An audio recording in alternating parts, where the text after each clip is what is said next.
Well, I appreciate you guys coming down. I know we're going to have a super fun conversation that's probably out of the ordinary here, but it's part of the reason why they want us to have the chat and talk about masculine, feminine dynamics in the workforce and what does that mean in terms of sometimes in regards to how can you be more creative, how can you get outside input from the opposite sex, and what does that really mean? And we're just going to dive into the fun dynamics of how do you deal with me, right? And then how do we interact, and what does that look like? And let me start by saying we're really passionate about the idea of particularly empowering women, working with women's organizations, working with female companies, female-owned companies. We're inspired by the transformation that's happening right now in our society in general. As men in particular, we want to be the pillars behind some of the movements that are coming, and we also see some things of where we can find some balance in that conversation. And then Anne obviously is a huge advocate, and she's got some unique perspectives from a female perspective on how does she bring balance and how do we play together from that male and female perspective. So if you guys are okay, we'll start with a story about how we evolved into SoCap, and then we'll move into some Q&A. And I mean, let's get dirty, let's have some fun, and don't be afraid to ask tough questions, because I think the deeper the question, the more powerful the question, the better we can serve, and the better we can go out into the world and really participate in ways that leave an impact. I'll start one. It always makes me feel oldest because I've had the longest journey out of the three of us. But I go back to really, if I look at my engagement around wanting to understand people, wanting to understand women in particular, it goes back to high school, which seems fairly obvious because as a straight man, I'm like, I want to understand you so I can date you, and it didn't work out all the time. But I became fascinated in the conversation of relationships, and that led to a respect for where you guys come from, how your mind works, and how different it is than mine. I was the straight guy that was invited to slumber parties with all the cheerleaders, and I'd be sitting there going, whoa, what is happening? And it was so fascinating to me.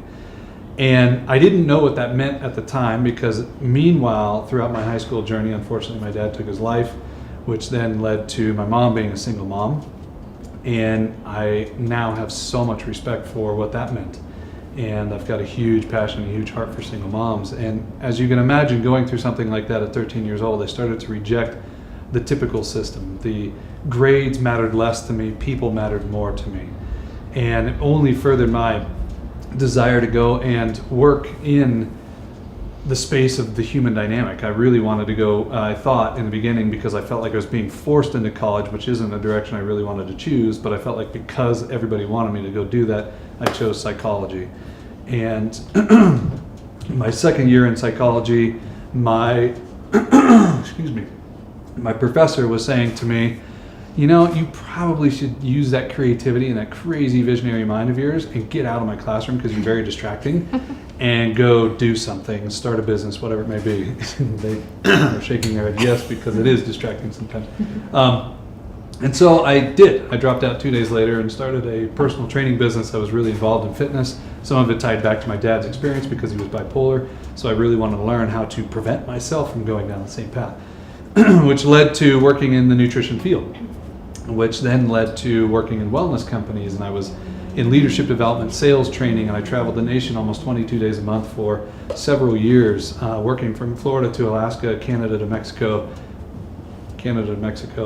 And it was really interesting because the companies that I was choosing put me in environments where literally 80 to 85% of the sales force that I was training and working on a leadership perspective ended up being women who were married, and most married with kids. And as I would accelerate their growth and work with them in terms of sales training and leadership development and all the things I'd learned at a very young age, it was fascinating to me because as they would reach a six-figure mark, there'd be a rapid decline in their production. And the rapid decline in their production for the men, the few men that I was working with, it was always what we call the law of the lid, self-sabotage. They would hit a six-figure income when they're used to making 40,000. They would feel not worthy of that income, and they would kind of sabotage everything. Or they become super comfortable, go party too much, and then it would all kind of come crashing down because there wasn't consistency in it. With the women, it was really different because it was around their marriage. It was around their relationships. So I ended up on over 1,500 couches doing what I wanted to do originally, which was working with people from the psychological perspective, but it ended up being about relationships. And I learned so much from these moms, these women who were powerful women, but they ended up getting paralyzed in certain ways because of perception of the masculine and feminine and how do they work in that dynamic. And the insecurities in many cases of the men, when the women would start surpassing them in income. And it had nothing to do with money. That's a total misperception. It had to do with he lost his purpose. And it fascinated me. So it led me then wanting to work and figure out where's the real disconnect. And I found that the disconnect was in the first week to 6 weeks of dating. They actually, because society doesn't teach you to choose the right partner and how to choose the right partner if you plan on getting married, it teaches you. And most of our stories are all about the connection and the chemistry and the biology and the sex and the fun dynamics. But then when you move into partnership, which we would never do in business, by the way, we wouldn't just go, oh God, it feels so good, you should be the CFO of our company. What? That doesn't work. And in partnership in a household, when you're running a household, you need to choose partner wisely. And I found that in the first week to 6 weeks of dating, because of that, most people settle not for something bad, but they just settle in terms of choosing the right partner because there's a bunch of red flags that go off. And so that transitioned in me into moving into the dating space to work with people in the dating space. And I ended up doing another probably 3,000 conversations between men and women. And that's where Eric comes into the picture. When I decided to make that move, he's a digital... We didn't start dating. Yeah. I worked with so many women, I went, screw it, I'm going to try men.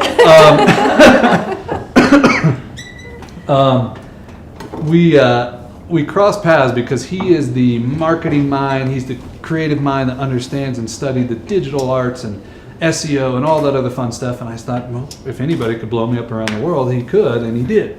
And I ended up in a movie with Jack Canfield, John Gray, and traveling the world and had international clients with most of those, probably 90% of those being women who were then single. And I became I really discovered a passion for the single, powerful, professional woman who wants to go out into the into the marketplace because our society has an overarching message saying, if you're not choosing the white picket fence journey, something's wrong with you.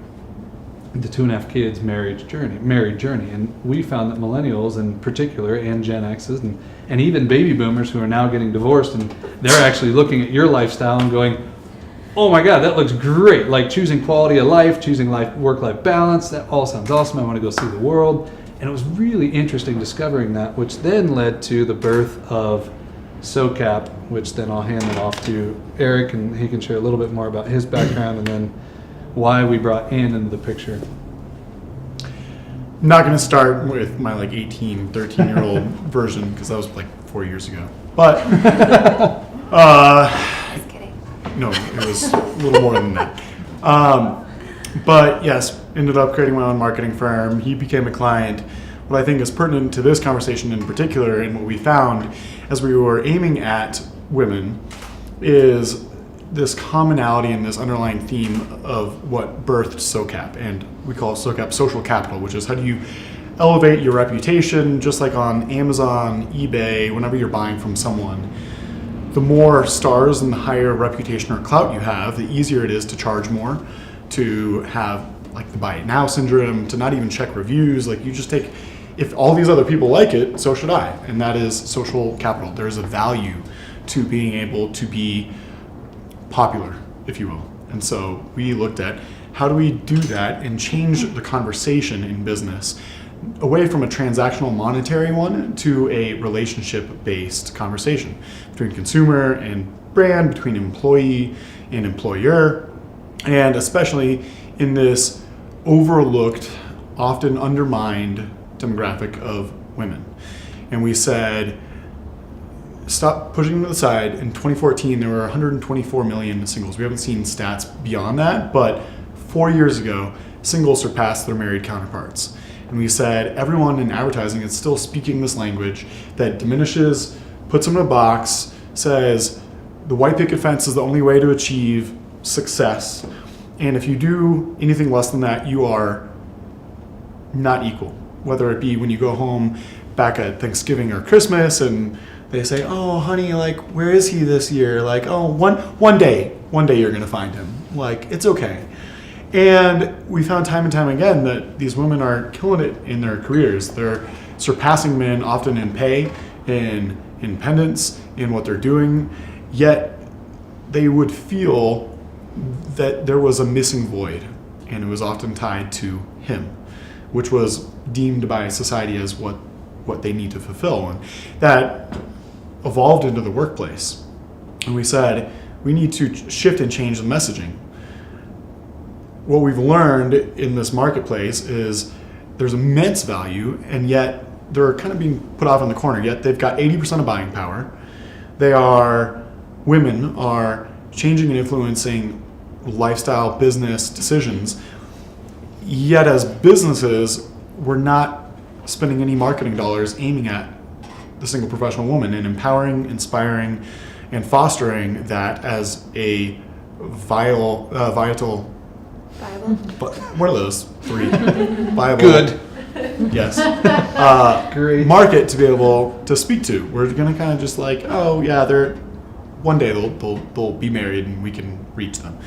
So we said there is a massive amount of people. The only people that are really speaking, we call Singlish, to the single demographic, the independent demographic, are Axe. Inadvertently, they're basically selling sex, and Las Vegas. And Las Vegas is selling this independent style, but more for the married people. And so they're kind of getting it, but no one is really speaking this language that inspires, empowers, and doesn't kind of diminish this group. And so as two men speaking about the women in our culture and their habits, it was an uphill battle, to say the least. an uphill battle, to say the least, yes. And as we were entertaining, how do we do a show around fashion? How do we show the lifestyle? How do we translate this into something that isn't, where there isn't resistance? We started talking, let's do Facebook Live, let's show the lifestyle, let's find a personality that can really exhibit this. And within like a few weeks, we ended up finding and running into Anne at a networking event. Mm-hmm. And she was like, hello, I love fashion, and you guys clearly don't. Starting a fashion company. And she started a fashion company, and after a few conversations, she was like, hey, you guys know That's Five part of the story. Thank you. Okay, so unlike these two Colorado natives, any of you natives here? Okay, you? Yeah, all right. So the perception is always that the natives are a minority, but We're just restless. yeah, so We've been deluded. yeah. I'm from the Midwest. I grew up in Wisconsin. Actually started out I've always been in the marketing and advertising world. Started out my career at Target Corporation in Minneapolis. They're headquartered there. Spent about 5 years there in the creative side of marketing and a couple different positions, which great first company to work for. The brand is so fun and creative. And, speaking of companies targeting a certain audience, that was the target guest was the mom. So it's just very interesting because that's how it usually is. But yeah, super creative, fun brand, learned a ton. After 5 years, I transitioned over to the agency world, worked for an Ogilvy agency in Minneapolis called the LASIK Group. And I was there for about 2.5 years. I have that creative background, that creative eye, but always on the account project management side of things. Anything I do, my favorite part about it is the people side. So really cultivating, building, growing those relationships and seeing how that can foster, limitless, amazing things, basically. So 7 years in Minnesota. I don't know how many of you have any experience in the Midwest. Minneapolis, super cool city, but ultimately I was ready for something new, ready for a new adventure, and I couldn't handle going through another Minnesota winter.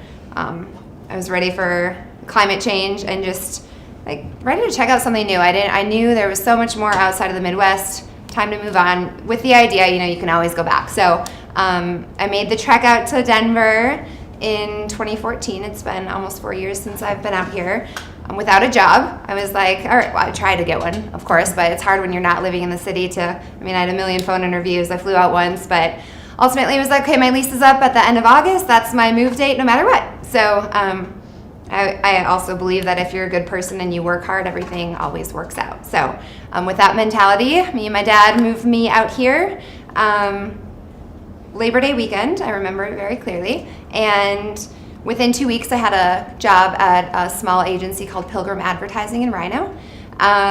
Was there for about 9 months and then transitioned over to, I was recruited by this digital agency. So Pilgrim was traditional B2C, print, TV, radio stuff, which, it's such a digital world, but the traditional just always has this huge piece of my heart. It's just so fun to, be on set and pull things together and actually see the whole campaign cohesive coming to life when it's all done. But of course, digital is amazing and fascinating and ever-changing too. So I was excited to go to a mostly all digital agency called Faction Media. I was there for a year, learned a ton in the digital space. It was more B2B, so I'm more of a B2C person. I just think it's a lot more fun and creative.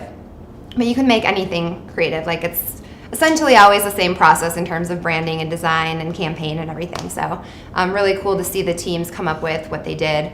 But yeah, after about a year in, which is now about 2 years ago, I'm sitting there thinking, I'm not really happy with where I am right now. I'm not passionate about the work or the clients that we are working with there. But also, we're all in the industry. You tend to jump around to agencies, and that's how you keep moving up. And so I was like, well, I could, keep doing that, but essentially I'd be doing the same thing, just at different places, So I just got to thinking, I want to do more. I want to make more of an impact. I want to be a powerful, badass businesswoman leader in Denver. Like, this isn't enough anymore. So, and I also don't want to work for anybody anymore. Like, I want to do my own thing. I want to be my own boss. I want to have my own schedule and just do things how I want to do them. So I put that out into the universe and was just mentally and emotionally ready for that next thing, whatever that was going to be. I was ready for it. And in the meantime, I wasn't happy in that current job. So, okay, well, in the meantime, like, what gets me excited and lights me up? I've always been super into the fashion and style world. I just love it, that creative side of me, and just, I don't know, it's just so fun. So I decided, and I'm good at it, so I'm just naturally good at putting things together, and myself and people, friends, always coming to me asking for advice, and I just know. So I decided to do something with that and start my own style consulting company called She Style CO, and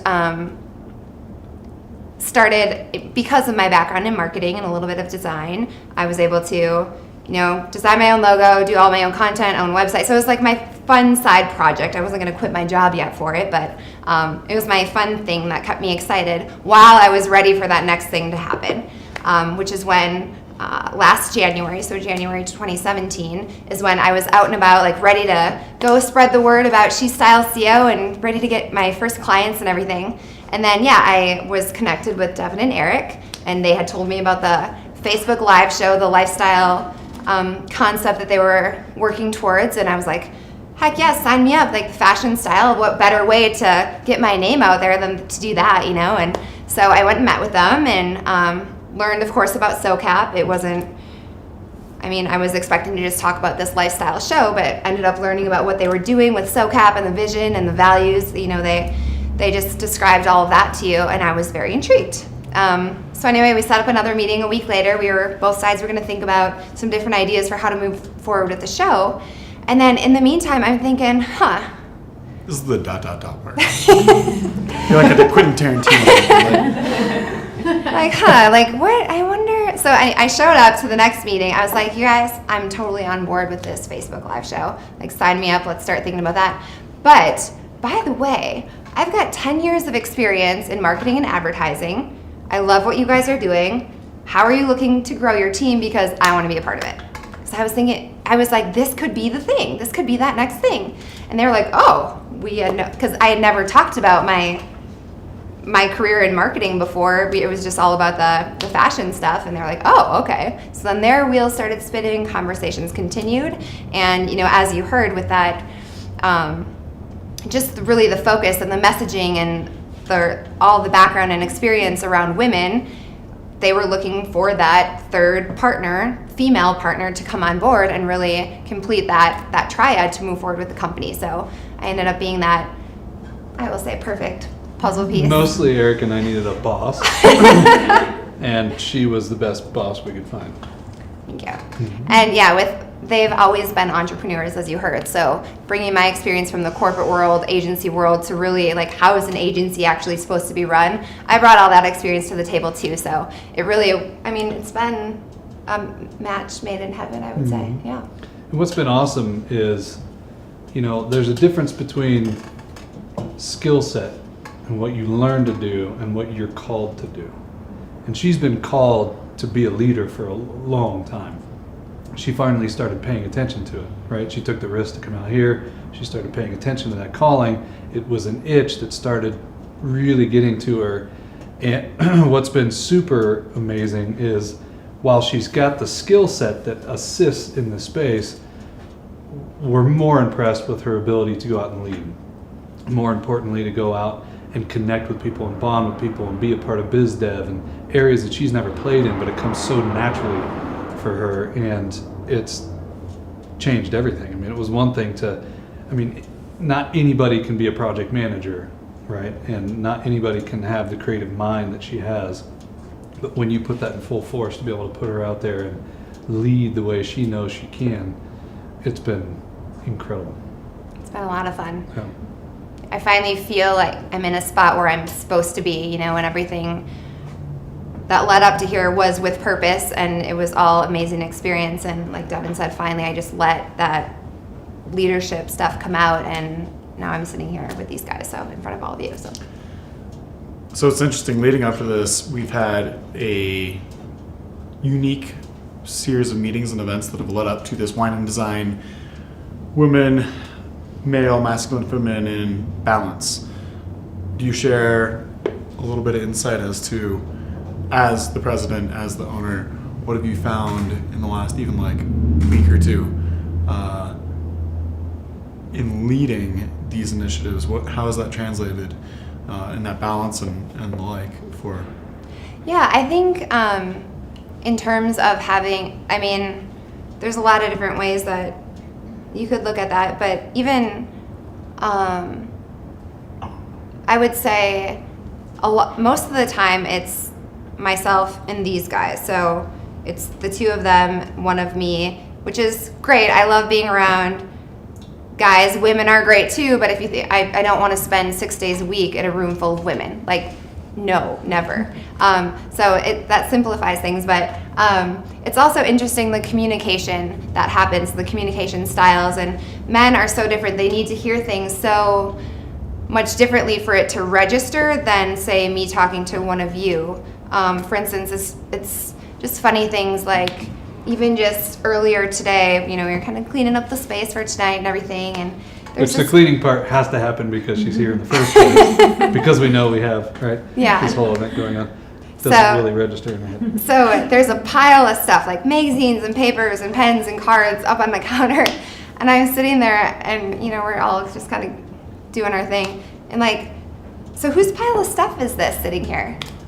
And like, nobody really answers me. And then Eric's like, I don't know, what is it? And I was like, I don't know, is it your pile of stuff? And finally it was like, no, Ann, okay, click in your head. All right, whoever this stuff is, get it the hell out of here right now. And it's just like that directness, and it's a continuous learning for me, because, I mean, just that passive, I think the feminine, always, we're sometimes afraid, or just doesn't come natural to us to be that direct or ask the question directly. It's that passive kind of dancing around it because we're being nice and sweet and everything like that. But really, if you want to get something done, you just have to ask. And I continuously learn that, which is just interesting communication. I could have kept asking whose pile of stuff that was, and it would still be sitting there. But then when I ask, it gets done. Yeah. It feels harsh, and she's already so soft in her approach and thinking through, like, I don't want to be hard. So what, for a lot of people who are on that softer end of communication, what feels so mean, we're like, oh, why didn't you just say that? Right? It feels so like in your face, and whose stuff is this? Can you get it out of here? It really isn't that painful for us. Eric goes, oh, that's all you wanted? Okay, done. Right? It was put away. Oh yeah, that is my book. Here. It was like magic. Move this table. Okay. So, yeah. What other fun things have evolved while aiming at women? And then I'd love to get into questions and kind of start the dialogue. But in terms of moving into that leadership, really embracing the feminine power that you have, what has it led to in terms of connections and things that have just unfolded?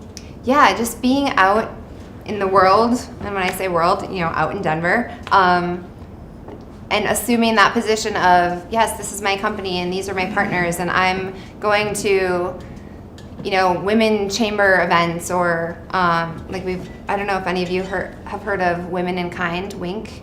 It's a women's co-working space, and I'm good friends with two of the founders over there, and just being out and it's that high energy and attracting that frequency of energy. All of these amazing people have come into our lives, and many of them being women. And I mean, we just sat down with the Wink ladies yesterday, and we're talking about their big vision and how we can help. And it's so much about that feminine versus masculine, and what does it mean over here versus over here. And just with our approach and everything, their minds are shifted. They're like, oh my gosh, that's amazing. And how do we continue to cultivate that relationship and help them grow all together? And then just earlier today, we had the I guess you would say C-suite of the Colorado Women's Chamber of Commerce. Those ladies were sitting in here, and we're talking about all this stuff with them, and they're just like, yeah, this is amazing. And the reason that they're here is because I'm out in the world, showing up and going to the events, and we're attracting each other's energy, and they want to hear more about what we're doing. And it's just really cool to see all that unfold, and all of the just incredible and powerful. You'd have to agree, there's so many powerful, badass women doing badass things in Denver. This city is so cool to watch all that happen. And all of you are those people. I'm one of those people, the people walking in through our doors to have meetings with us. And it's just pretty amazing to be sitting down with that caliber, So in starting off the dialogue and kind of getting questions from you guys, and in order to really understand and make it a safe space for us to have this conversation, I want you to truly understand that from Eric's heart and my heart, and on behalf of all great men that are out there, there's two things I want you to know. We love you, and we truly want to support you. We want to be there and watch the power and the greatness that exists, because everything, when you have real conversations with men, and the type of conversations that if you aren't a fly on the wall, you'd probably be surprised at how vulnerable some men can get when it comes to how powerful you are and how much power you have with us and sometimes over us. And sometimes it leads to greatness, and we build empires for you. Sometimes it leads to really shitty things, and we destroy empires because of you. And not because of anything you did, but because of the craziness that happens in our mind, because of the power that you have with us and sometimes over us. So I only want to come from that space, because nothing we're going to say that might challenge the thinking that's out there is to ever be offensive. It's to just understand that we've had this conversation a lot, and there is our side of the coin when it comes to that masculine and feminine balance. And I'm not always coming from the space of masculine only, right? We all have the ability to step in and out of those energies. In today's world, when we see a lot of these movements that are so crucial, there is a tendency, and it's not bad or good, and there's zero judgment, there's a tendency to move into masculine. But I'd really love to open up dialogue on how powerful feminine is and how much of a change it can make in this world by really owning it and what the differences are in conversation with us as well, and how does that work with our company, and how can it work out in the world from any perspective, including the creative side. So I'll simplify that and say you have permission to ask anything. The deeper and more vulnerable and more powerful you guys want to go, the better answers we'll be able to provide. But don't feel anything is off limits or that you're stepping across boundaries. This is totally safe space. or ask the fun questions too. It doesn't need to be crazy deep either. But any questions around like communication, or I had this situation, why did this happen? It could be dating, it could be anything. I just want to know, what do you guys do when you have a disagreement? Is it the Mrs. Always Right mug comes out, or like That's a good how question. how do you find that balance there? Yeah, the Steve Harvey yes ma'am answer all the time. Mom was there. Yeah. Definitely not how it works here. But what would be your response, since it's kind of a 2-to-1 ratio? I would say I feel as though it's usually one person kind of going off and doing the disruption of the flow of something, like bringing up a different idea or wanting to go a different direction. By that she means my crazy. No, not business. necessarily. It's one of these two. It's never me. But and We'll then blame Mark. but then Diego. then the other two will be like, okay, we hear you, but what about this, and what does that mean, thinking through this. I think because there's 3 of us, it's really helpful, because it's not just a 1-to-1. It's, okay, great that you're bringing it up, but this is why it's a terrible idea, Eric. Just Ooh. kidding. I Is would there never a specific example you might be able to Yes. give? Well, prior to the example, I would say anytime, and let's say that we've created this clarity between the 3 of us first and foremost, and anytime we bring new individuals on, or we really understand that with our entire team, we need to make it clear week in and week out that this is a safe space. And all ideas are open, and all rebuttal and conversation and debate is open and safe. And so you've got to create a safe environment for the communication. I think that's true for any type of communication. We believe in 2 rules here, which is powerful listening and powerful questions. Powerful listening is always first, because if you are truly engaged and phones are down in conversation and in debate, I'm listening for the real thing the person's saying, right? And a lot of the time we're using words, but intuitively, particularly intuitively, that there's probably something more. So what am I really listening for? And do I connect with them from the intuitive space? Can I hear them? And then ask a powerful question that might go to that next layer down, particularly in a disagreement. Does that make sense? Yeah. For us, it's all about safety, powerful listening, and powerful questions. I thought of an example. A couple weeks ago, we had somebody come in to meet with us.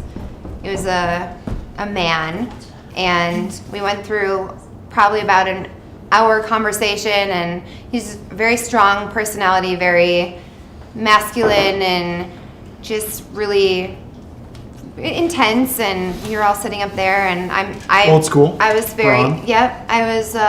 I didn't say much throughout the whole meeting. I was just kind of taking it in, because after he left, I looked at these 2 guys and I was like, I just don't have a good feeling about him. There's just a few things about him that we need to be careful if we proceed working with him. And then, because it is a safe place, like Devin said, I can bring up anything to these guys. I mean, we've been together over a year now, and it's like I have an older brother and a younger brother, beyond my real family. But we're with each other all the time, so I think the relationships that we've formed among the 3 of us, it's easy for us to just be open, and we always say what's on our mind. We never let a day go by where something is uncomfortable among the three of us because we always feel safe to put it out there because we want to resolve it and move on. Otherwise, it's going to hold us back. So, I was very clear about how I felt about that situation. Then how did you guys feel about me bringing that up? I mean, it was instant. As soon as you walked out the door, I was like, no.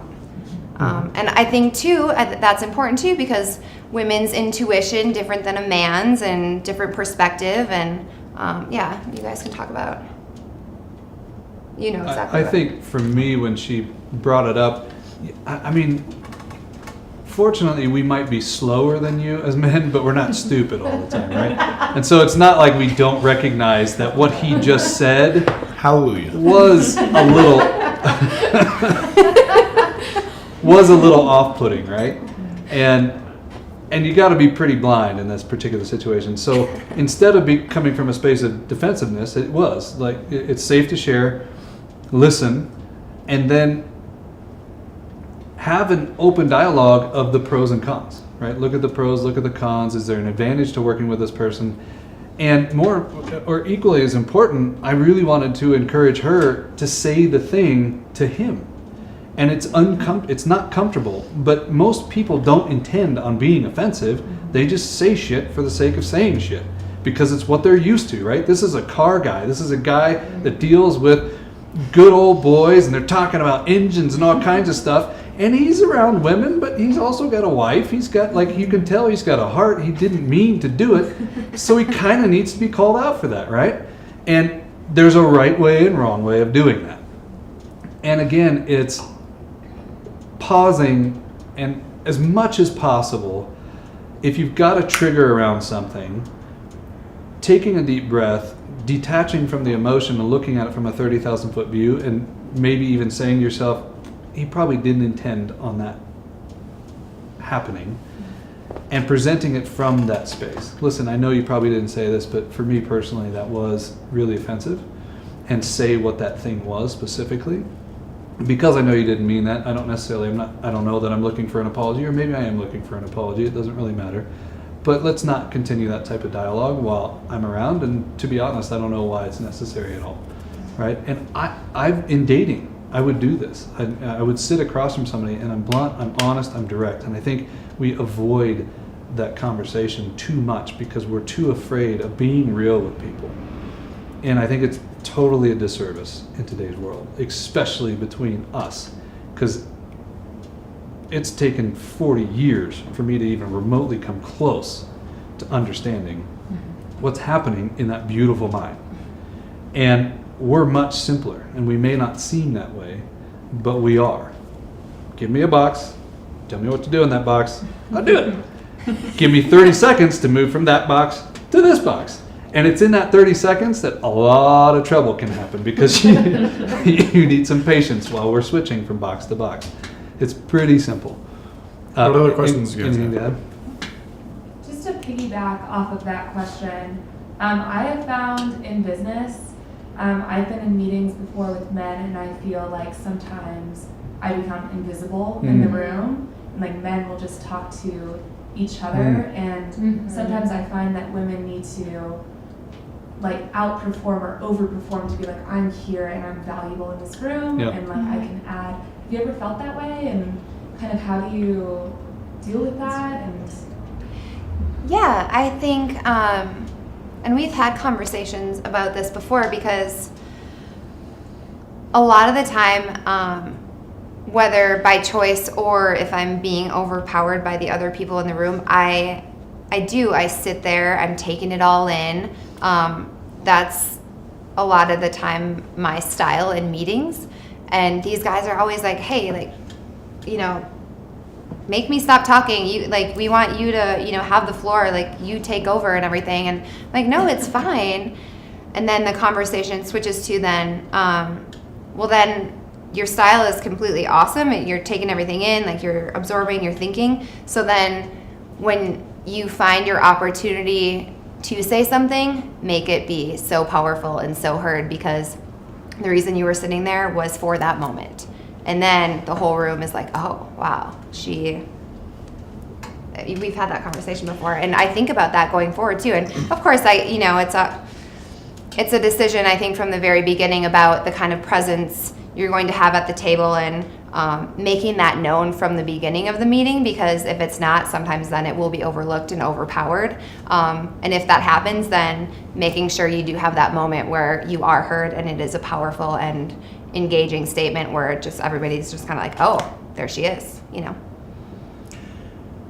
It's interesting that you brought that up because we were up with the women's chamber just before this, the C-suite. I'm not going to name names, but someone was like, if I spoke up or I asked my boss for a glass of water to try to command presence and like have him do something for me in the room, like she almost became sick at the thought of it. And I was like, no, like that's a power thing. That's a stature. He feels that he is superior and above, but you can, as you said, pretty easily understand who you can, as a woman, command that presence and that attention from in the room and ask for a favor, ask for that power as a woman to be able to command that feminine charge and that nurturing aspect.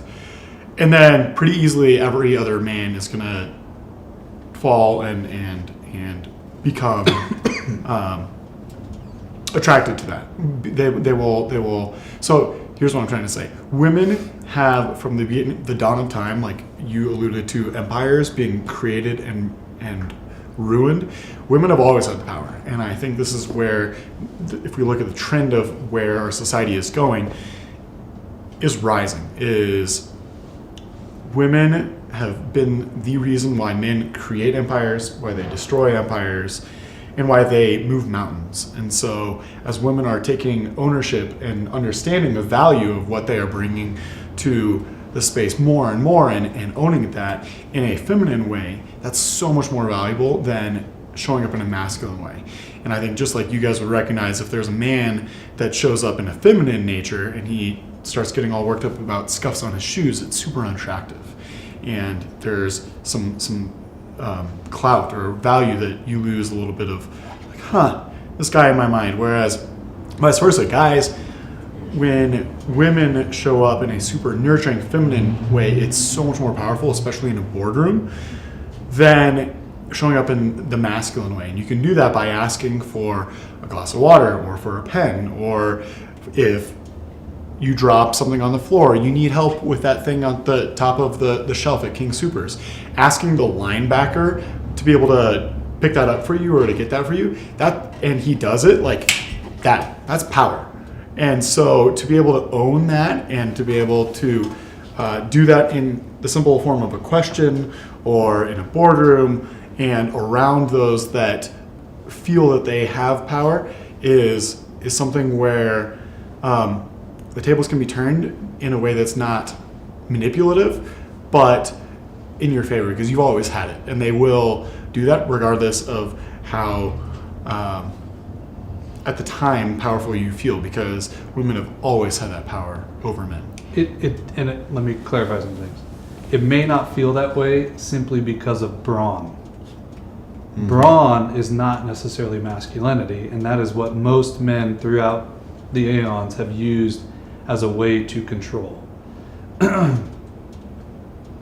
Let me give you some tools here around that real quick that are maybe more specific. In terms of sales of any kind, who's leading the conversation? The person asking the questions or the person answering the questions? The person asking the questions. The person asking the questions is always leading. Always. With the problem in a situation, so let's say you're in a boardroom and you really come up with a great idea and you're in this big company, right? And you're doing all these great things. Egoically, you want credit. And I don't blame you if you aren't running the ship and you're not steering the ship necessarily. It's kind of frustrating when you're not recognized for the skills and things that you have and you're being talked over, and it sucks. At the same time, if you remove a bit of that ego, and by ego I don't always mean like the stereotypical concept around ego. I just mean there's a part of you that's like, God, I came up with that and I would love recognition. What to me is more powerful is being in a room like that and knowing that I control the entire conversation, utilizing questions by asking those people specifically who are always talking over me, play to their ego instead of you bringing the idea that I'm not being heard. Because I doubt it's intentful, it just happens. Why it happens, who knows? That's getting into like before they were 10-year-old stuff. Who knows where that comes from when they're not willing to listen to you, right? All that matters is you can control the room, utilizing questions and doing things as simple as either George, tell me what your idea is about blah, blah, blah. And instead of making it a statement, you just turn it into a question, and all of a sudden he's like, well, I think blah, blah. And you can completely transform that room to be guided single-handedly by everything, and you may not get credit. If that's important to you, then what you need to do is pull people aside and say, hey, you're talking over me, and I love you, but if I'm speaking, I would love for you not to do that again. And it's super frustrating for me, and I give you the time, and I'd love the equal amount of respect, right? Pull them aside and let that happen. The reality is, if you just sit back and puppeteer the entire thing, which is what you guys can do very, very, very well, particularly in a room that might be more male-dominated, I mean, everything's going to be created that way. Did that kind of help a little bit? Can I echo that? It's okay. In because you played in the dating sphere for 2 or 3 years, we have found there are so many more commonalities in between dating and business that most people don't think of. And you've said this several times in the last month, being like, if I just treated it like a guy at the bar, there's, and you can elaborate on this. So many synergies, yeah. But people are people. And we think it's different in a business environment when it is after 5 o'clock. And we hear with 2 different sets of ears. This is how we perceive one things, and then there's a different filter over here. Yeah, people are people. And so if you can take what you've learned from dating, relationships, how you persuaded your parents when you were younger, the like, and translate that into your colleagues, your vendors, your administrators, it doesn't matter.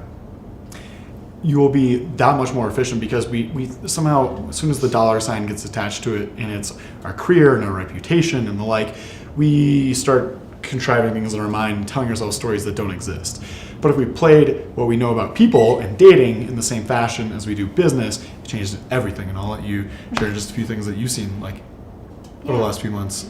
Would you mind grabbing my glass of water up there, please? Checkmate. Yeah. See? Yeah, girl. That's power. It feels good. And it feels good for you. I was just thinking, I feel really bad for all of our boyfriends and husbands that are going to deal with this after this because we're going to come home, like, empowered. But it's not like that thing. It's like, I'm going to embrace the feminine. The world is a different place than it used to be, right? Like, we're all such independent women. We don't need a man for anything. We don't. Those days are over. Want and need are different things. Yeah, but we don't. We can do everything for ourselves. We don't need a man. So then and Devin talked about this a little bit earlier. They're running around being like, I don't know what to do anymore. Like, they don't need me. Like, where do I fit in that dating? Is anybody else dating in Denver? It's hard. It's frustrating. But it's because men don't. Thank you. Yeah, this is my glass of lipstick. I've gotten into the habit before putting it in the dishwasher to wipe it off because it sticks. Anyway, they all know those are my glasses. But yeah, so these guys are running around like, I don't know what to do for her because I know she can do it all herself, but does she not want me to do that? She doesn't need me, I know that, but I want her to need me. And so if you go home to your husband or boyfriend and do these little simple things, he's going to be like, yeah, I can do it. And it makes him feel good. It'll be an interesting experiment, I guess. Work your way into it, by the way. Like, don't just go home and be like, It's the delivery, I was right? told to tell you to do everything for me. No. Make me dinner. Something simple like that. And again, it's how you do it, which we can talk about here in a second. But what's important to understand is that inherently in our DNA, now some things are changing from this archaic monkey mind that controls the vast majority of our life. And I don't just mean men. All of us function from the monkey mind, right? And it's the flight or fight DNA ingrained in us piece. Men come from an inherent need to protect, provide, pursue, and procreate. And women are in a space where, from the monkey mind perspective, safety and security are core things to you. Safety, trust, and security.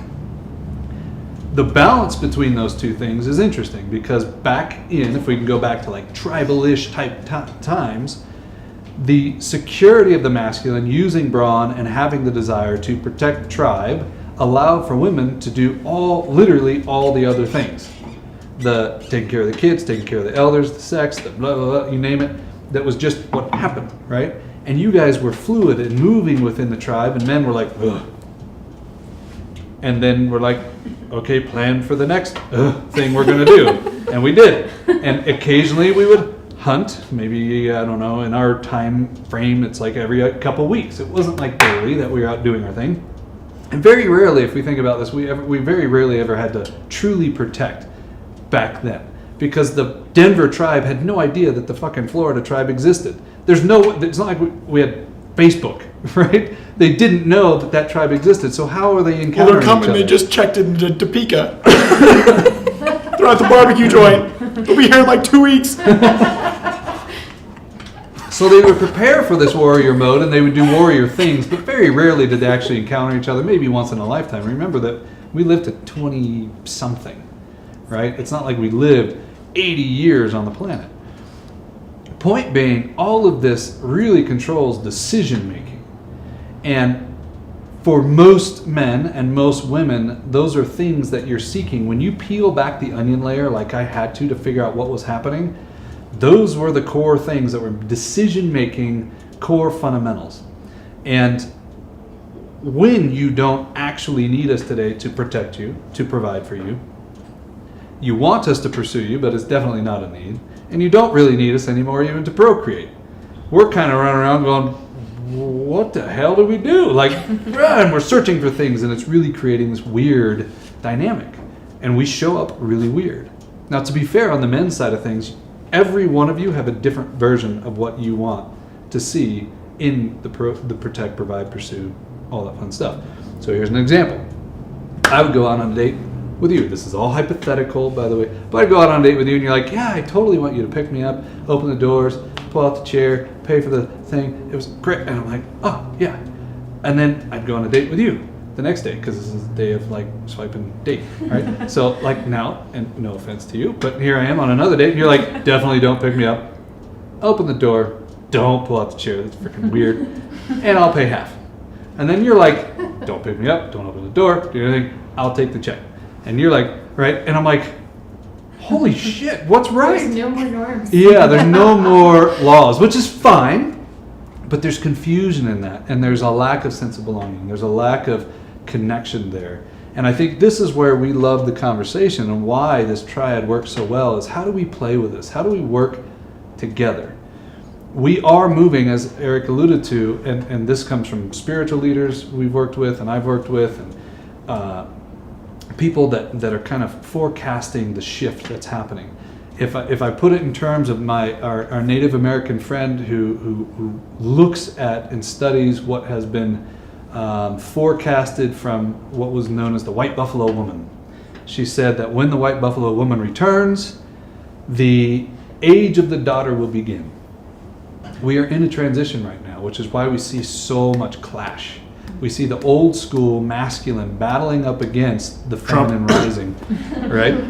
And the feminine rising is causing that old school ego to really roar and really shine, and it's totally created a division, and it's actually totally okay. We can all take a deep breath, because all it means is the old is dying, and the feminine presence, not necessarily women, but the feminine presence and how we approach this world and how we view things and how we do things is completely shifting. And the chaos has to happen right now, right? The Me Too movements, the marches that are happening out here, so powerful. I was one of the first to go out on the balcony and take a look at this movement, watch 400,000 women just show up when numbnuts, no offense to whoever believes in that guy, but whatever, when he chooses that path and the uprising, and I'm watching this power. It's all, I don't want to say intentional, but it all will unfold to what is known as the age of the daughter. And I get super excited about it. And men will be there to be the pillars. It is important for us to be the pillars behind that. And the right men that are in this room that understand that and desire that will find their place again. But we all kind of have to put up with the chaos right now, but we have to start dialogues that are different. And it's not about trying to do this. It's about how do we synergistically work in the way that we're structured to work. We can evolve from there, but it's almost like we're ignoring the total human dynamic trying to be something that we can't be until we realize we are freaking human. There's no other way around it. You've created more questions than answers. Probably. Congratulations. I have a quick question. So, well, it's probably not quick. How do you guys work with asking for help? 'Cause so my example, I have 2 male business partners, and there'd be a situation where I'm like, well, we've never done this, and they're like, yeah, we've never done this. So, like, okay, well, we should ask this person for help. They've done this before, and they're like, no, we'll research it, we'll figure it out. Like that. Okay. The men say that Yes. in response? Yeah, and so I'm wondering, like, how do you guys, is that similar? And if so, then how do you work through it? We ask Anne to ask for help. You mean I don't have all the answers? Right. That's what I meant to say. It's an interesting question. I'm processing that if you guys have answers right now. Well, we're always talking about and trying to get better at, mostly the 2 of us, delegating. So I think that kind of goes hand in hand with the asking for help. I mean, it's a pretty small agency. We keep it lean and mean with our small team. So oftentimes we're all wearing a lot of hats to get things done. And, so many of us, I think, are in the same, we want to do it ourselves to have control. I think women especially like to have control over it, to make sure it's done right. Like, I can do it better than anybody else. Why would I let anybody else do that for me? But somebody else can do it just as good, maybe a little differently, but just as good. And that frees up then time for me to go do what I'm best at, So I think recognizing that, we need help, or we're not the expert in this area, but somebody else is. Let's go find that person. I think we've gotten pretty good at that, but I think it's definitely something that needs to be acknowledged. What I'm hearing your question being, though, is how do I get them to also understand to ask for help? Well, yeah, but not even from just the 3 of us, from somebody else who knows more about this particular Like, topic. feeling comfortable. I think Yeah. it takes a Yes. mutual understanding that we don't have all the answers. We have to surround ourselves with people better, smarter, faster, wiser than we are. And either one, we can go and research it, spend the time, the energy, the exhaustion to try to figure it out, or we can just go find that person and how do we all play together? And how do we be the slowest, stupidest person on that team? Because we're okay with asking others and surrounding ourselves with others that know something that we don't, because we know something that they don't. And I think the 3 of us recognize that we don't have all the answers all the time. You have far more than any. We have a core belief: surround yourself with people that are way smarter than you. But So I think it that's takes, a core belief that allows for this to happen Right. with us. That's not necessarily, not saying that they're against it, but we got to be able to have the conversation of how much is our time worth. yeah. And if we're going to entertain 20 hours, a half of a week to try to figure this out versus pick up a phone, call the guy, let our egos aside, and be able to say, wow, that was way more valuable than anything I could have read on Google. Let's do that, because that saved us 19 hours at whatever agency rate, or our stress, staying up at night, the like. So you need to just entertain a emotionally intelligent conversation as to how important is it for us to be correct all the time. And really, yeah, just that quick assessment of, what does, we can figure it out. What does figuring it out all entail? Like that quick assessment. Like, is it the 19 hours? Then no, we're not going to figure it out. Somebody else is going to do it for us. Sure If is. it's a quick Story yeah. about chasing trees out. Oh yeah, Jim chasing trees out. Okay, I'm not remembering that one yet, but here's my. I remember the thing, but I don't remember the story behind it. I'll tell you. There's probably 2 ways I would look at that. First is approach the male mind with logic and box thinking, right? Hey, and then ask for help. You know your partners well enough to where you can say, hey, so-and-so has this great plan. Maybe you could do a little research with so-and-so. So engineer it so that it feels like they're doing the work. The core underneath what they're doing is, and why any man won't ask for directions or ask for help, is because we want to be the hero. And if you know that and you come from that space, not that you always have to be thinking about where we're coming from, but if there's frustration and friction there, just empower him in the way that he needs to be empowered to be the superhero, so it feels like it's his idea. Done. The other way is like, don't. I'm always the path of least resistance. If they're the researchers and they want to spend the time doing it, great. If you're the question asker, you're going to get there way faster anyways. So do the thing that you know to do instead of trying to create friction that doesn't necessarily need to be there. If that's what they want to do and they want to shine by doing the research, I wouldn't battle that. But if it is a point of frustration and they're always doing it, you can see from a business perspective that they're wasting a lot of time. Speak logically. Speak to the numbers.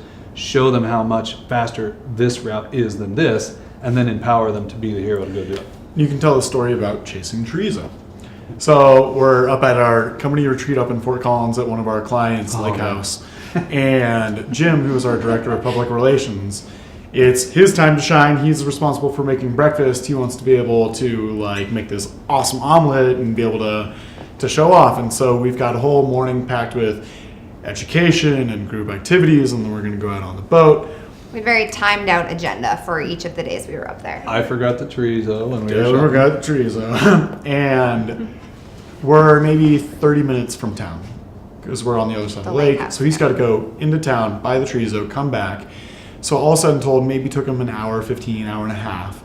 But there's 10 of us. So had we just forgotten the chorizo and made the omelets without chorizo or whatever breakfast was, 10 times an hour and a half, 90 minutes is 900 minutes. That's 6 out. 6 hours. collectively, Whatever. between all of us, it was 6 hours of wasted time waiting. Because we were waiting for him to get back from the store because he felt like he had to go get the chorizo when really he didn't have to, and then we wouldn't have all been sitting around waiting, collectively wasting 6 hours. 6 collective hours. Six It collective. didn't take him 6 hours to go to the grocery store, although sometimes swam it can there. for me. It felt like it. But the idea is that's 6 hours, and if you start applying agency rate or what we could have done, what would that activity or that time out on the boat or whatever have translated to had we just forgotten the chorizo, that's a lot of time. That $10 of chorizo translated to several thousands of dollars of Wasted time. opportunity.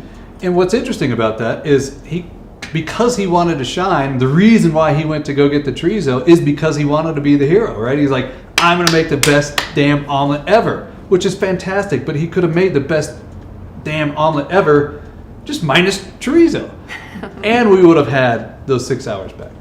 So those kind of conversations and thinking through need to be built into the infrastructure of the company, not just a conversation. Was the omelet good? The omelet was good. The omelet was good. You know, it would have been way better. better without the chorizo. That was for you, Jim. Oh yeah, we're on camera.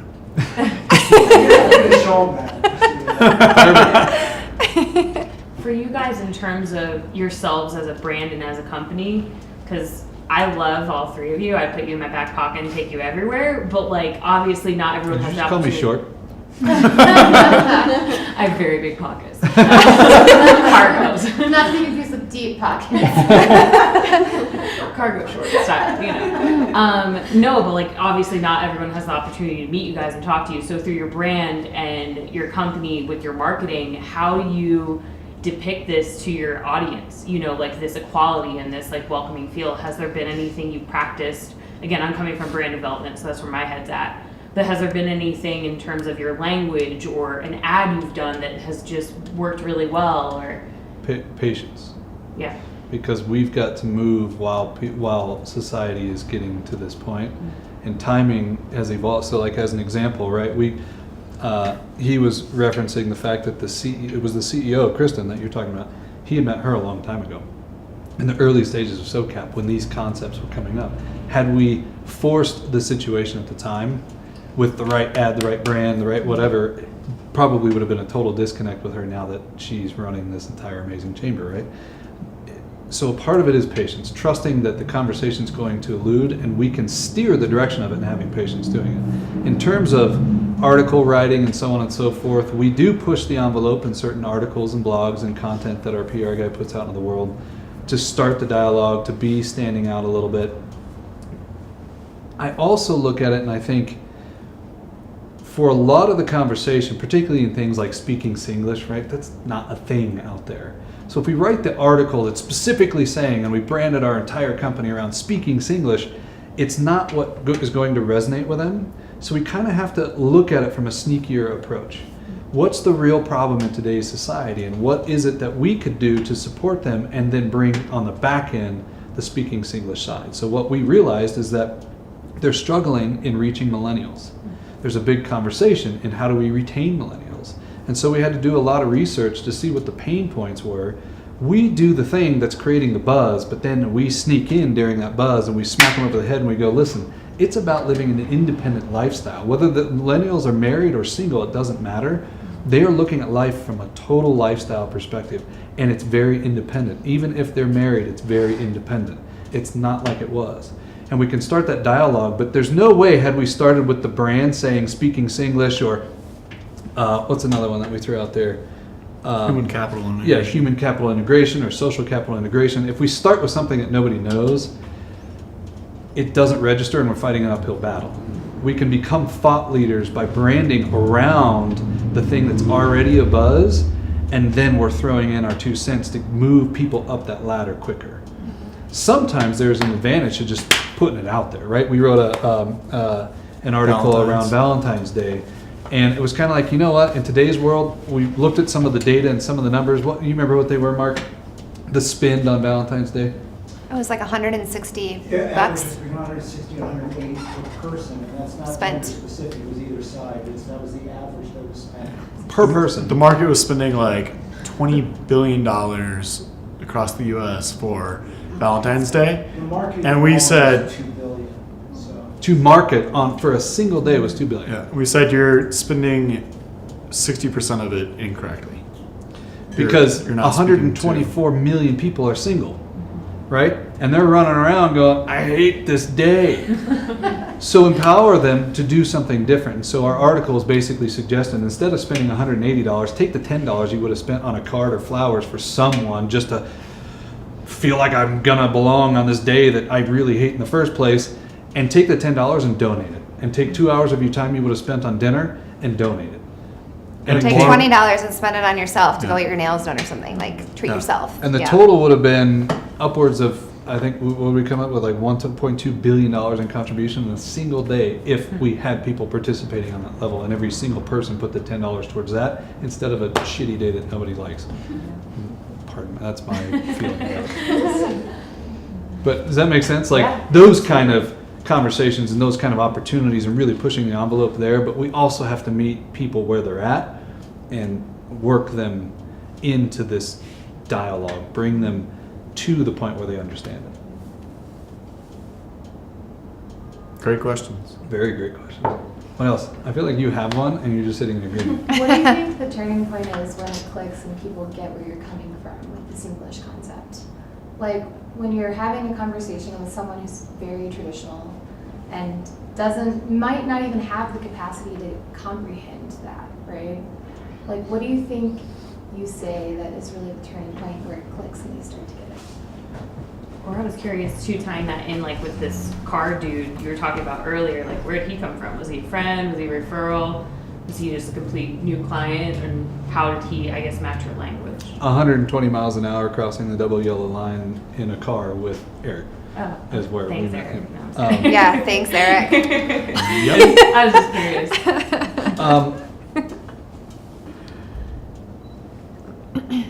I think because of our value systems and core beliefs and culture, if I were to answer that from my perspective, and I'm sure you guys have a different perspective, but I don't care if they get it or not.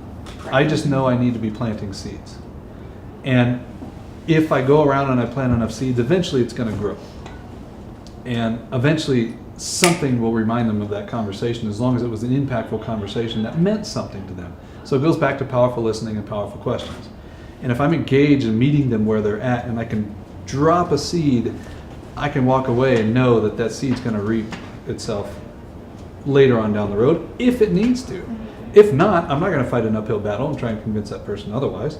I just keep moving forward and continue planting seeds, and some are ready and some are ripe and some aren't. Right? That's where that I'm just patience wondering thing if comes there's in like again. certain nuggets where it resonates more than others, like with that conversation. It does. Like, which through is the- Definitely. more impactful versus like, you Yep. know what I mean? I think it's being on the receiving end. In the how do we impact and intersect people where they're already at? It is the ands, it is the yous of the world when you're applying for a mortgage, going to buy a car. Like, we could advertise and drive you guys to buy the cool next thing that is aimed at women. Jaguar, BMW, doesn't matter, right? Like, that could happen, but if you sit down across the table and he says, oh, come back with your dad or your husband and let's finish the paperwork. Slap in the face, right? If he didn't lose the sale, he lost the loyalty. And it's the acknowledgement and recognition that those micro moments add up to your user experience. And that shifts how you converse about that brand and the reputation that has and the social capital that they carry. And it's not just the ad, it's the interaction, the engagement with the concierge, the person that is signing the paperwork when it comes to mortgage. It doesn't matter. So I think for us, the tipping point, the turning point, the things that matter are the awareness and the acknowledgement that those things that tide is shifting. I don't think there is going to be a singular tipping point. There won't be like there could be the MSNBC, the ABC, the CNBC thing where we're on and talking about Singlish and it's fun, but it is those moments where the Me Too, the women recognize it's unacceptable anymore. Quite frankly, like, there needs to be a change. And how do I speak up? How do I go across the double yellow? I like that example. How do I change the conversation in that moment? And I think it's going to be the compounding effect of those that is what we're aiming at, because we're not going to do it all at once. As an agency, we would go and consult other agencies all day long. If we could go and be hired to consult other agencies on how to speak Singlish, how do they change their marketing, we'd do that, because we don't want to have 5,000 companies as our clients. We'd rather have 50 that each have 100, because we'll teach them the value and the conversation for their respective clients. So for us, that's far more valuable than like the turning point or the shift of like the thing that America says, oh my God, singles are the force to be reckoned with. We truly believe in the shift more than the dollars. And so however we need to get there and however patient we need to be, that's our driving force. What would be your... I wanted to add in for anybody that does get to see the three of us together and come into the office even and sit down with us, just the way that these two like treat me, and like they put me in this position, and we all have permission, but I have permission to be the boss and be the leader that they wanted me on board to be. And just like when I'm with them, I never open a door. I'm again, Miss Independent, like I can open my own door, but they're like, no, Anne, you don't open doors. Like, and literally they have trained me to, okay, even if I'm first, wait for one of them to come and do that. And I think that stuff goes a long way, and a lot of men aren't there. And I think people seeing that in the way they interact and treat, and just, I guess, the view and the how they like hold women on, I don't know if on a pedestal is the right way, but really like the respect and honor that you have for females and feminine, and that comes across so much, I think, here at SoCap with me. And then, I mean, we have a couple, it's mostly all men, but we do have a couple female interns that we brought on, which has been great female energy to bring into the office too. But that goes a long way. I can tell you, my dad and my brother are amazing, but being around these two guys every day, the bar is so high. And now when I go out on dates, it's like, really, you're not gonna fill up my wine glass too? Like, it's so crazy, the things that you notice after being, treated at this caliber by men like this. So And from our perspective, understand that that's not necessarily for us a chivalrous thing, although it can be. It's an exchange of that masculine, feminine power, right? I don't have a lot of reasons to provide for her in the way that would be viewed as traditional. But opening the door is a way I can provide a masculine move that actually empowers the feminine, because she gets to walk through as that badass leader. And I feel good doing it. It sounds so weird and so funny, but the little things add up over time. And she would originally, and you guys can practice this for the next week, she would walk up to doors, she'd wait. And date or not, she'd give them the nice look and say, and finally they'd snap out of like staring at your butt box into, oh, door! And they'd open the door. And it became a very natural thing for you to do over a little bit of time. Yeah, But it just you takes a little bit. You just Being pause aware of it, yeah. and allow and ask for the man to show up. And it's not important setting because you can't open expectations. up your own door, right? Huh? It's like setting expectations, right? It's like the same thing with the thing about asking questions. It's Thanks like, for coming. If See you ya. define your expectation of how you want to be treated at work, you'll treat you that way. And if you're asking questions to define that expectation. And it's even goes a step further or in a different direction. In not that I'm expecting it, though I am. I mean, part of me is, but I'm allowing them to be in their masculine Right. selves, which makes me feel powerful. Totally. Yeah. I prefer allow and value Yeah. systems, right? Expectations get us all in trouble. And we do it a lot. We're already doing a Well, ton that's of that. miscommunication. Yeah. And I think it's a value system for me that I made clear that it helps me, right? I love doing this. I love being a provider. And so a value system for me is if I was on a date, not necessarily in this example, but if I'm on a date and I know I have a value system, and I've literally been yelled at for opening up a door for a woman. Both in two different situations, on a date and just randomly. I mean, I open up a door for a guy, I open up a door for, mostly because it's creepy for me for some weird reason to have somebody that close to me walking in the same door. So it's weird, right? But I would stop at the mall, as an example, and I open up the door because she was super close to me, and I let her in. She goes, I can get my own door, thank you. And I was like, what? And I'm like, no shit, Sherlock. Like, who cares all get if your you own get door. Yeah. right? And it's no longer even a thing now. It's there's a disconnect in those little micro moments, and I think if we can bring some of those back in conversation and in action, we'll begin to see the fluidity of how we can play together again. And there are a lot of things that should be gotten rid of and absolutely need to be addressed, but I think that also comes back to value system, not expectation. Stand for the values, figure out what those are. Do not allow people to talk over you if they continue to do it because it's a value system and you want to be heard. If so, you can throw the HR flags. Oh yeah. This is how we deal with really bad situations here. This is our HR department.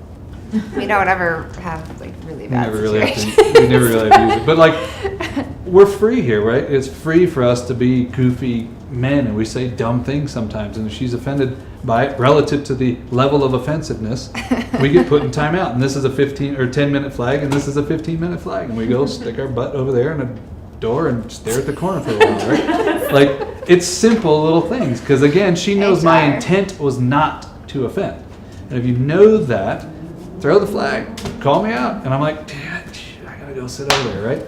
And fortunately, because of the value systems that we've set, because of the culture that we have, I think it's been thrown more for fun than anything else. And mostly I stick it up on the fan and surprise them when I turn it on because it lands on their desk and scares the shit out of them. But like, for everybody, like, I think it just comes down to know thyself first and foremost. Know what you must and want to stand for. Know the position you want to have. Are you a leader? Do you want to be a leader?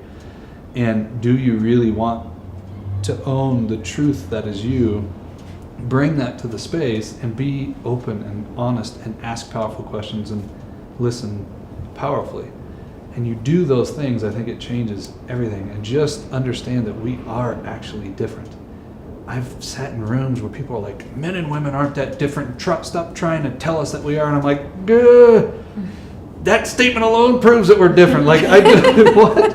It's so funny to me. And I think maybe 150 years from now, with nanochips and nanotechnology and whatever chaos is going to happen, we might move past the monkey mind. Maybe. But as of right now, there's a very human dynamic. And we have to own that first in order to, again, evolve out of that. How much time we have? We passed I think time? we're past, yeah. So it's 7:35, but I mean, if you guys have any more questions, I mean, I think it's a great conversation we're having, so feel free to keep it going. I know I have a question. Oh, Yeah. please. What if you're just met with resistance as far as like that masculine energy, and like I'm an impatient person, and if they just don't have the emotional maturity to get there? I mean, you talked about like taking people aside. I mean, does that help, or does it just make it worse? I think it sounds like you guys have that emotional maturity to talk to each other. Yeah. Do you feel safe enough to give me an example? Because I kind of hear you and I'm not certain how to help with Yes. the Like general. one of my bosses in New York, just very condescending, man's man, just always right, that kind of scenario. Okay. And I just had zero patience for it, so I would speak up. Yeah. And it was never received, like, Yeah. maturely. Um, I mean, Is like, this a current- in is it- today's political climate, I mean, it feels like a resurgence of, like you said, Trump. I mean, like, he's doing all of these things Mhm. that are so powerful, but yet he gets away with it, and it's crazy. And so there's almost like, yes, you said like the resurgence of like the era of the daughter, but then there's also a resurgence of era of the asshole. So like, Which is how done. do you? Yep. Yeah, I mean, how do you come to terms with that? And So, the first question I always ask when there's conflict is, what's the path of least resistance? Particularly if it's going to occur multiple times. In that situation, I would ask, do I have to deal with this guy, or is there somebody else I can deal with? If I have to deal with this human,